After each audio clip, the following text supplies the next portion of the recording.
सुस्वागतम मित्रांनो. तर आजच्या भागामध्ये इकडे आता सत्याचं मंजूसोबत बोलणं वगैरे होतं आणि त्यांचं बोलणं झाल्यावरती आता मंजू आणि सत्या बाहेर येतात. पण कुणाला माहीत नसतं तो सत्या आहे. सगळेजण बघतात. तर आता लगेच मम्मी साहेब विचारतात, काय झालं का तुमच्या नातसूनाशी बोलणं? तर हो, ते म्हणतात की हो, मग माझ्या नातसूनाशी बोलणं झालं आहे माझंवालं. आता जी मंजू आहे ती आता गाडीत बसायला तिकडे गाडीकडे जाते. तर आता लगेच इकडं तिथे म्हणतात की सत्य म्हणतो, म्हणजे ते काका बोलतात की माझ्या नातसुनाचा स्वभाव एकच नंबर आहे, खडूस नाही काही नाही, एकदम भारी स्वभाव आहे माझ्या नातसुनाचा. खरंच अशी नातसून भेटायला नशीब लागतं, सगळ्याच्यात हुशार दिसते ही नातसून. तर आता लगेच मम्मी साहेब म्हणतात, तुम्हाला काय होया का भेटेतीचा पुळका आला, तुम्हाला कसं काय कळलं ती चांगली आहे? तर आता लगेच ते म्हणतात की कसं काय म्हणजे कळतं मला सगळं काही, तुम्ही नको सांगू माया मला, अगं मला सगळं समजतं, कसं कोण आहे कसं कोण नाही. ती किती चांगली आहे ना, मला कळलं लगे तिच्याशी बोलण्यावरून, असं ते म्हणतात. तर आता लगेच ते म्हणतात की काय तुम्हाला बोलण्यावरून कळलं? तर आता लगेच ते म्हणतात की हो, मग मला सगळं कळलं कशी आहे ती. तर आता लगेच तू जशी ना, तुझ्या बोलण्यावरून पण मला लगेच कळतं तू कशी आहे.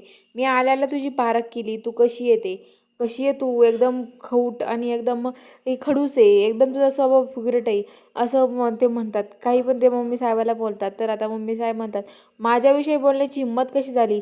अहो तुम्ही बघताय ना, तुम्ही सांगा ना काही यांना. तर आता चित्रकार म्हणतात, मी आधी कधी त्यांच्या काकाच्या पुढं कधी एक शब्द बोललेलो नाही आहे ना, आज कसं काय बोलेल मी, नाही बोलू शकत मी, असं चित्रकार म्हणतात. तर आता लगेच ते म्हणतात, खरंच वा रे माझा पुतण्या, पुतण्या असावा तर असा.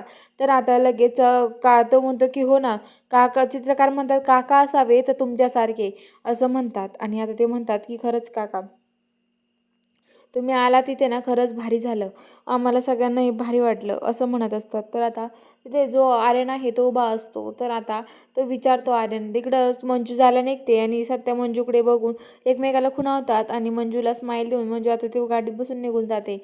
आणि सत्या आता तिथे म्हणतो आर्यनला, कोण रे तू, इथे का राहतोस? तर आता तो म्हणतो, मी आर्यन आहे. तो म्हणतो, इथे का राहतोस मग तू, इथं का थांबलास? तर आता लगेच तो म्हणतो की इथे मी सत्य गेल्या ना, यांना आधार द्यायला कोणी नव्हतं ना, त्यामुळे मी इथे थांबलेलो आहे, असं सांगतो. तर आता लगेच म्हणतो की काही गरज नाही आधार द्यायची, कशाला थांबलास इथे, जा तुझ्या तुझ्या घरी तू, असं म्हणतात. तर आता तू इथे अजिबात थांबायचं नाही, काही गरज त्यांना आधार द्यायची, हे बघ मी आलोय ना, आता मी देईल त्यांना आधार, काय द्यायचं आहे ते, असं म्हणतात. तर आता लगेच म्हणतात की असं काय बोलताय तुम्ही? असं मम्मी साहेब म्हणतात की असं का म्हणताय त्यांना तुम्ही?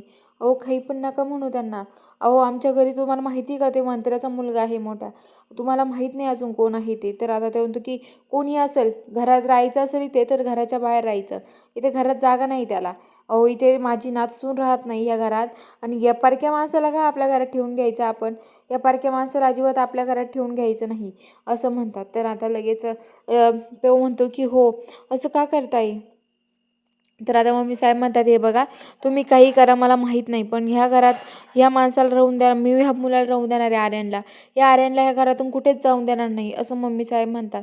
तर ते म्हणतात की मग तू जा या घरातून निघून, तुला माहिती नाही घरात सातबारा कोणाकडे, जर याला घरात ठेवायचं असलं ना, माझ्या मंजिरीला घरात आणायचं, माझ्या नातसूनाला, असं म्हणत असतो. तर ते म्हणतात की काय बोलताय, काय करायचं काही कळत नाही त्यांना. तर इकडे मंजू आता पोलीस स्टेशनला येऊन केबिनमध्ये बसलेली असते.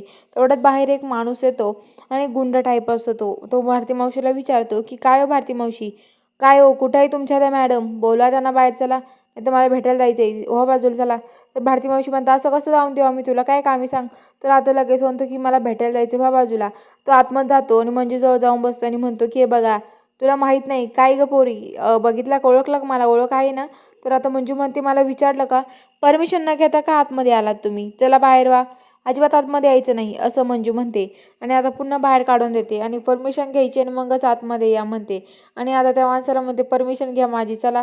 तर आता लगेच तो माणूस मंजूला म्हणतो की येऊ का आतमध्ये? तर आता लगेच मंजू म्हणते, पुन्हा एकदा म्हणा. आणि तो म्हणतो आणि आता मंजू आतमध्ये येऊन देत त्याला. तो आतमध्ये येतो आणि आतमध्ये आल्यावरती मंजूला म्हणतो की हे बघा, तुम्हाला माहीत नाही कोण आहे मी, माझ्याकडं हा सगळा इलाका माझ्या ताब्यात आहे, हे सगळं माझ्या ताब्यात आहे, तुम्हाला माहीत नाही अजून काही, हे बघा माझ्या नादी लागायचं नाही.